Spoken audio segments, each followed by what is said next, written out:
Наступний етап евакуації передали пораненого. Вже буде з ним працювати госпіталь далі. Ми веземо ще одного.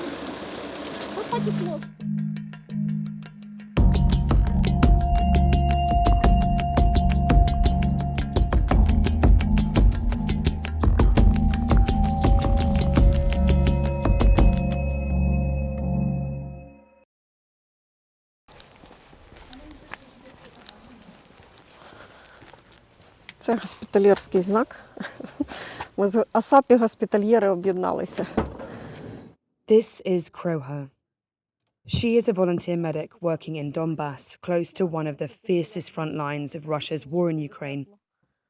A few years ago, the 46-year-old left her job in a law firm to retrain as a paramedic. She now works with an ambulance crew at this field hospital, the location of which we cannot disclose for security reasons. She takes us around, explaining how the teams here work day and night despite the nearby shelling. In a single day, Kroha can treat as many as 100 wounded soldiers and civilians. Before we had arrived, they'd already dealt with several casualties. Зараз трошки більш-менш затиша. Ну, воно чутно, коли є робота, бо коли починає бахкати вже так сильно, то ти вже знаєш, що робота буде. Це круглосуточно і, да, буває, випадає там година, 2-3, а може навіть бути таке, ну, ми за це, так сказати, дякуємо Богу, коли ми можемо цілий день провести в безділі. As if on cue, she is interrupted by an ambulance arriving shortly after the boom of shelling in the distance. 2 wounded soldiers are brought in. One of them is in critical condition. Crow and her team get to work. I'm going to keep my voice down because they're obviously very busy at the moment trying to stabilize this patient. But he just came in from the front line in an ambulance and he has quite a serious wound to his chest that's damaged his lungs. At the moment they're trying to stabilize him in order to take him to a proper hospital nearby here in Kramatorsk. It's touch and go. The critically injured man is losing a lot of blood and there are concerns his lungs could completely collapse. The medics comfort him as he cries out in pain. In these circumstances, every second counts, Kroha says. Невчасно там, може, там хлопці не встигли там, або він сам собі не надав допомогу, да, турнікет не наклав. Хоча якщо... Despite the team's best efforts, the man's condition is deteriorating. They need to urgently get him to a better equipped hospital.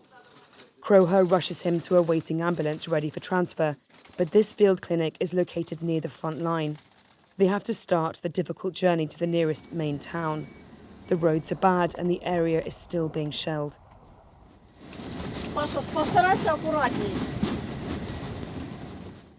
This is now life in Donbas as Russia's bombardment has intensified. Kroha explains how she became a volunteer medic in 2014 after seeing the horrific footage of the start of the conflict between the Ukrainian military and Russia's proxy forces. Over the years, she's been posted across different areas of the front line as it has moved. But right now, she says the number and severity of the casualties is unprecedented. То, що якщо ти в день вивозиш там в 14-му 5-10, ну, було такі, коли, я ж кажу, коли йшов на контрнаступ, да, ми могли за сутки вивезти 30 за сутки. То зараз це не сутки, це просто один заход може бути 30 чоловік. Ти забираєш машину 5 чоловік і везеш. Не успів їх завести, знову приїжджаєш, знову поранені, швидко все зробив, машину і повіз. Тобто це отак от воно. В калашмата, тобто в день можна вивезти до 50, до 70. Ну, тобто не в день, а в сутки. And this is what happens on the road to Kramatorsk. Kroha's team gets a call. More casualties have arrived at the field clinic. They have to transfer these injured men and quickly get back to treat the fresh influx of wounded. Наступний етап евакуації передали пораненого. Вже буде з ним працювати госпіталь далі. Ми веземо ще одного, у нього кубаротравма, плюс ЗЧМТ, закрита черепно-мозгова. Ну, у такому темпі воно і бігом працюється. Тобто так. As Kroha rushes back to the clinic to start the process again, her initial patient is taken on to the hospital by a new team of medics. But his injuries are too severe, and he continues to deteriorate. Everything was done to try to save him, but sadly, we later hear he died that afternoon.